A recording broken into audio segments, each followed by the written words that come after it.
vultos da ciência, entre eles. Não iriam perder tempo e dólares com um obscuro amador de minha categoria. O que se passou foi o seguinte. Há cerca de 7 anos, aqui esteve o parapsicólogo americano Mr. Belk, da Belk Research Foundation. Naquela época tive o prazer de relacionar-me com ele, informei-o da construção inicial do trem. Vendo a precariedade dos meios de que dispunha, sugeriu-me ir para o ZI.U. Disse-me então, que eu poderia obter um estágio em uma empresa subsidiária da NASA. Segundo ele, lá eu teria recursos e facilidades para levar avante meu empreendimento. Penso que seria muito interessante se tal ocorresse, mas preferi ficar por aqui devido a razões mais ponderáveis. De que maneira você acha que poderia fazer o espiritismo sensível, como uma força opinativa no mundo? Creio que a melhor forma seria levar os espíritas a tomarem maior e mais efetivo contato com a parapsicologia. Além disso, como possuímos soberbio material mediúnico, da mais alta qualidade, seria oportuníssimo que exportássemos para o mundo todo. O primeiro passo seria constar da tradução dos livros de André Luiz, para o inglês. Creiam-me, os parapsicólogos estão precisando muito da série Nosso Lar. E o mundo todo carece urgentemente das obras de Emmanuel. Não protelem mais. Está em cima da hora. Você é fundador do IBPP. Há algum caso de reencarnação em estudo? Sim, vários esplêndidos companheiros e eu fundamos o IBPP. Temos 160 casos de reencarnação já estudados. Mas é preciso que se saiba que essas pesquisas prosseguem sempre, e só se concluem quando se morre o paciente ou o pesquisador. Há vários outros casos em perspectiva, mas dificilmente contamos com a cooperação dos implicados nas ocorrências. Alguns ficam mudos, outros prometem colaborar e não saem das promessas, e outros se negam por razões pessoais. De 5 casos apenas um vai até o fim. Não são apenas casos de reencarnação que estamos investigando. Pesquisamos tudo o que cai na área da paranormalidade. Temos belíssimos casos de comunicações mediúnicas perfeitamente comprovada, de parapirogenia, combustão espontânea, de precognição, etc. Mandem-nos os casos e nós os aproveitaremos em benefício da humanidade e para o progresso da ciência. Cartas para o Instituto Brasileiro de Pesquisas Psicobiofísica, IBPP, Departamento Científico, 04037, Rua Doutor Diogo de Faria, 239, Vila Clementino, São Paulo. Como cientista, o que você acha que a descoberta da antimatéria pode significar para o espiritismo? A antimatéria interessa, praticamente, só a física. Creio que pouca ou nenhuma implicação poderá ter para o espiritismo.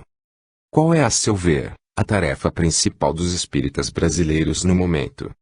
A tarefa principal dos espíritas brasileiros, no momento, é prosseguir direito no caminho em que se encontram.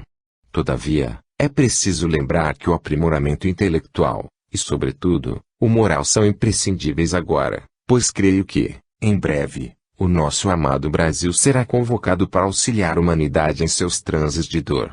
Precisamos estar a postos para ajudar o mundo na preservação dos valores ético-culturais da espécie humana.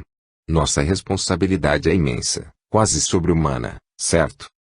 Em termos de conceituação científica e em face desse aspecto, dimensão espaço-tempo, você acha que um planeta pode estar se aproximando da Terra, de modo a acarrear um certo tipo psicológico incompatível com as melhores condições de nosso orbe?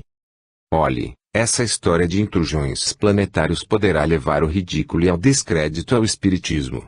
O problema cosmológico é da alçada da cosmologia, nobre e portentosa ciência, a favor da qual se conta com custosos aparelhos da mais alta precisão e cérebros humanos e eletrônicos do mais refinado gabarito.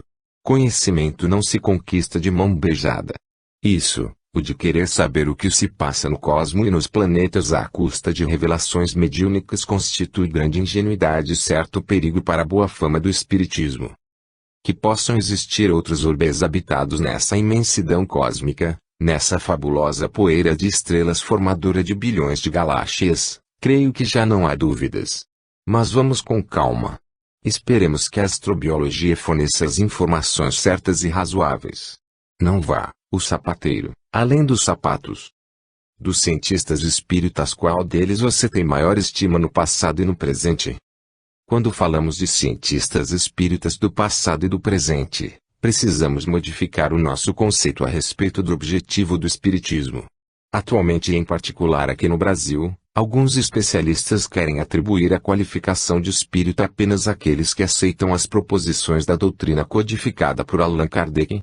Nesse sentido ficariam eliminados quase todos os cientistas que estudaram o espírito e procuraram conhecer a sua natureza e suas relações com os objetos do nosso mundo físico. Essas sutilezas, é preciso que se diga, parecem inúteis e originárias da profunda ignorância atual acerca do que seja o espírito. Quando se desconhece alguma coisa, forma-se um grande número de sistemas teóricos provisórios, até que o método científico, através de seus processos seguros de investigação, o substitua por conhecimentos positivos. Na fase de teorização provisória, as controvérsias são constantes, pois discute-se sobre opiniões.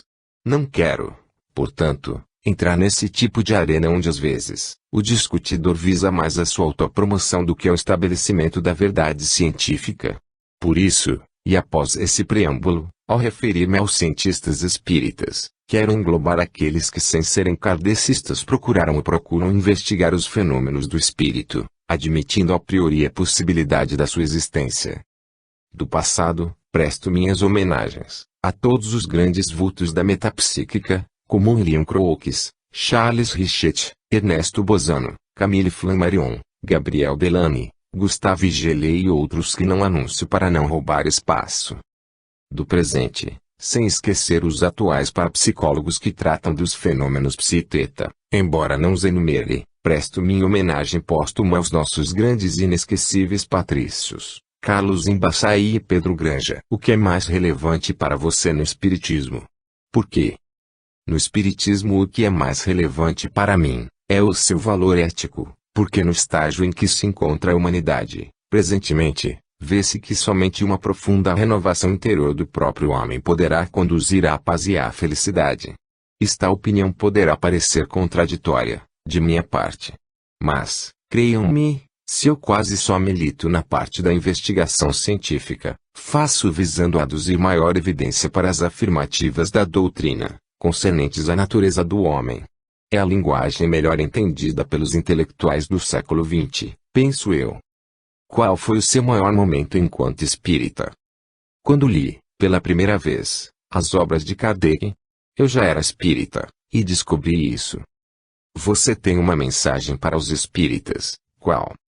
Tenho sim. Recomendando que leiam com atenção o parágrafo 13, do capítulo 1, do livro A Gênese de Allan Kardec, e mãos à obra. Segunda vigília. Você faria alguma distinção entre materialização e ectoplasmia?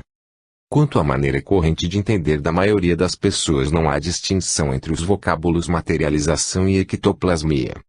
Pessoalmente faríamos uma distinção entre um e outro verbete. Qual distinção? A palavra ectoplasmia parece-nos mais certa. Significa forma modelada exteriormente ao organismo do agente plasmador. Em particular, a substância dócil à modelagem é o ectoplasma, quando se trata de um fenômeno paranormal. O fenômeno de ectoplasmia pode-se subdividir-se em 3 tipos. A psicoplastia, quando o ectoplasma assume formas diversas devido à ação psicocinética do médium. Eusapia Paladino produziu notáveis psicoplastias. O Dr. Albert van Gerkenotting estudou e relatou inúmeros casos de psicoplastias em que a médium Eva C. chegou a plasmar psicocinesicamente uma página do jornal Mirror. B. A duplicação ectoplásmica, em que o duplo astral do médium serve de organizador do ectoplasma, produzindo uma réplica do médium, agente. O caso da senhorita Emília Sagetti é um exemplo clássico desse tipo de ectoplasmia. C. A produção de agêneres ectoplásmicos, na qual o médium atua apenas como doador de ectoplasma.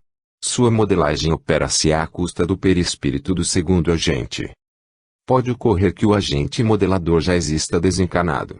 As ectoplasmias de Kat King, observadas por William Crookes, servem como exemplo deste caso. É possível, também, que uma pessoa ainda viva se sirva do ectoplasma de um doador e se mostre na forma de um agênere ectoplásmico. Tais ectoplasmias são mais frequentes por ocasião de ocorrências dramáticas que envolvem fortes doses de emoção, desastres, estados pré-agônicos, etc. Convém notar que as ectoplasmias se apresentam sob um número imenso de modalidades e graduações de consistência. Assim elas podem ser parciais, apenas peças anatômicas, ou totais. Quanto à consistência, elas vão desde o fantasma diáfano, até as corporificações totais, em que o gênero apresenta todas as características biológicas de um ser vivo. O vocábulo materialização pode sugerir a ideia de transformação da substância espiritual em substância material. Algumas pessoas chegam a admitir tal possibilidade. Isso não nos parece certo. Na ectoplasmia não ocorre ao que se nos afigura, nem materialização nem desmaterialização. O fenômeno em jogo tem as características da organização morfológica, modelagem, de uma determinada substância material, o ectoplasma. O espírito não chega a materializar-se, pois ele já é uma forma de matéria, matéria quintessenciada, como ensinaram os espíritos Allan Kardec, ou como explica claramente André Luiz. O que ocorre é uma ação modeladora do espírito sobre a matéria ectoplásmica. Essa ação é possível devido ao campo biomagnético, ou ao campo psi para usarmos um termo mais ao sabor da parapsicologia. Generalizando um pouco a questão, poderíamos dizer que a organização embriogênica é um ectoplasma de longo prazo.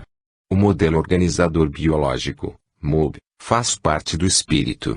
É ele que orienta o desenvolvimento do ser em gestação, dando-lhe os delineamentos gerais na epigênese embrionária, produzindo então o fenômeno da recapitulação. Tal fenômeno é uma das mais fortes provas biológicas a favor da reencarnação. Em termos de teoria da relatividade de Einstein, transformar energia em matéria é possível, pelo menos teoricamente. A teoria da relatividade, entre muitas outras, fornece uma equação que mostra a equivalência entre massa e energia. I igual a m.c2. Em que igual a energia m igual massa a isso igual velocidade da luz. Usando uma linguagem mais popular, é certo dizer que a matéria pode transformar-se em energia, e vice-versa. Todavia tal expressão não é muito rigorosa do ponto de vista da física. O mais certo é como expressamos inicialmente, a equivalência entre massa e energia. O professor Carlos Chaffee, do Departamento de Física da Universidade Mackenzie, fez o seguinte cálculo. I igual a mc2, ou energia, I, é igual a massa, m, vezes a velocidade da luz, c2. Assim, a energia será igual a massa, 70k, vezes a velocidade da luz, 300.000 km por segundo, ao quadrado. Feitas as contas, a energia necessária para materializar um homem seria de 1,75x 1012 kWh, ou equivalente, numa hidrelétrica como a de Jupiá, ao trabalho de 293 anos, dia e noite, sem parar. Transformada em calor, essa energia seria suficiente para derreter o minério existente na Serra dos Carajás, que é a maior jazida de ferro no mundo. Respeitamos o professor Carlos Chaffee como uma autoridade no campo da física. Não temos elementos para testar suas afirmações. Todavia, pensamos que o eminente professor deve estar certo, pelo menos aproximadamente. Quem somos nós para contestá-lo? Você acha que isso se aplica aos fenômenos que as ciências psíquicas costumam intitular materialização?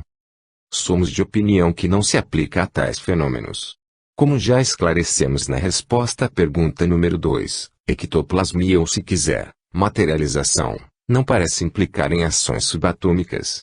Trata-se de um processo de organização morfológica do ectoplasma e nada mais. Que tem a dizer a respeito? Como se sabe, há pouco conhecimento ainda, acerca desses fenômenos. A própria parapsicologia ainda se encontra no início da investigação de ectoplasmia. A velha metapsíquica aprofundou-se bastante nesses fenômenos, mas restringiu-se à verificação qualitativa. Sem embargo disso, sua contribuição foi valiosa e, atualmente estão sendo revistos seus legados observacionais. Como parapsicólogo, o que você tem a dizer sobre o vocabulário corrente em face da fenomenologia? Atualmente, dentro da parapsicologia, a legítima, está sendo criada uma nomenclatura rigorosa e funcional. Até agora não se convocou um congresso internacional para tratar exclusivamente desse importantíssimo problema, mas cremos que em breve se cuidará em nível internacional da terminologia parapsicológica.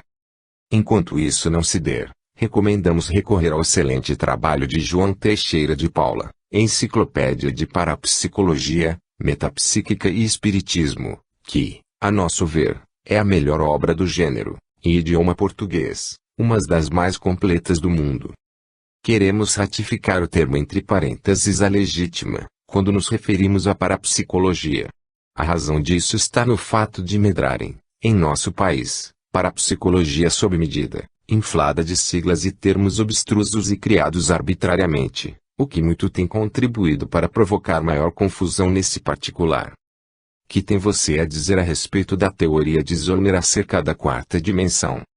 A teoria de J.K.F. Zollner a respeito da quarta dimensão está, atualmente, sendo seriamente reconsiderada.